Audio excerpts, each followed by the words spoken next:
तो 32 में आया है मुक्ति प्रमाण सुपात्र शास्त्रतम, माने मुक्ति प्रमाण सुख, ऐसे अज्ञान प्रमाण दुख है, ज्ञान प्रमाण सुख है, ऐसे ही वो अनुभव प्रमाण मुक्ति होती है। तो अनुभव जितना होगा उतना अपन संसार से मुक्त होते जाएंगे।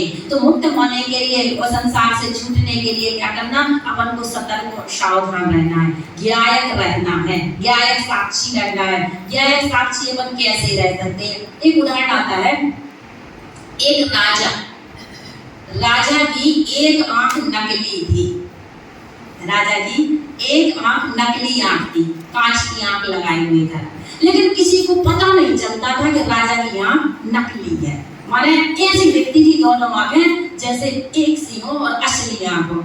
तो उनके जब पहले के जमाने की बात है, तो वो राजा की पंखा झूलने वाले आते ना, पंखा डुलाते हैं, तो जब राजा रात में सोता था तो वो क्या करता था कि पंखा डुलाने वाले एक वो कर्मचारी रहता था उनका, वो हमेशा पंखा डुलता था, उसकी ड्यूटी लगी रहती थी कि रात में पंखा डुलाना है।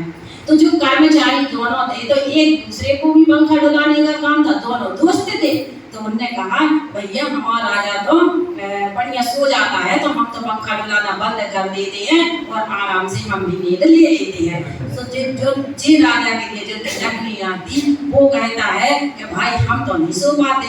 तुम क्यों नहीं सो पाते? कहते हमारे इधर तो एक खतरा है, राजा साहब बहुत बदमाश है। कैसे बदमाश? ये आंख निकाल के हमें देख लेके रात के रोज को वो क्या करता था, वो राजा कि अपनी नकली आंख निकाल करके और रख करके आराम से सो जाता था। एक आंख उसकी नकली थी। तो वो पंखा चलाने वाला कहता है कि उसका दोस्त कहता है कि हम तो बढ़िया आराम से सोते हैं। तो वो कहता है हम नहीं सो पाते। नहीं, तुम क्यों नहीं सो पाते? नहीं, हमारा राजा तो क्या करता है, एक आंख निकाल के देखने के लिए हमें रख देते हैं कि जो सो तो नहीं रहा। सो हम रात भर जगत में कैसे आंख हमें रात भर देखा थे। अब बता, आंख देख रही है रात भर, बहुत पत्थर की आंख है, उसने निकाल के रखी है, लेकिन उसके मन में क्या है कि जी आंख मुझे देख रही है, इसलिए मुझे क्या नहीं करना, सोना नहीं है। बदमाशी नहीं कर सकते। क्यों नहीं कर सकते? कौन देख रही है?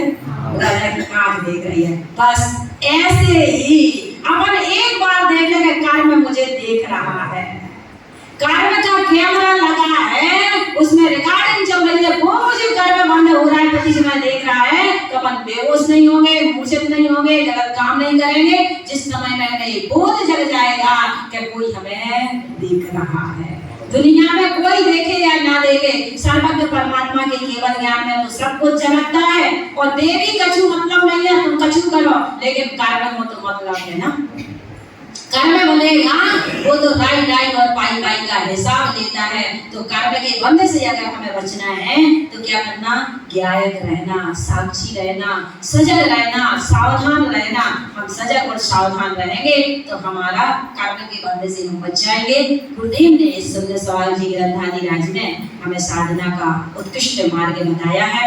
आज हमने इस ग्रंथ के सारे सूत्रों का वांचन और समझने का प्रयास किया है। तीनों ही ग्रंथों को, इनके रहस्यों को हमने समझने का प्रयास किया है। और अब कल इन तीनों ही ग्रंथों का अपन क्या करेंगे, तिलक महोत्सव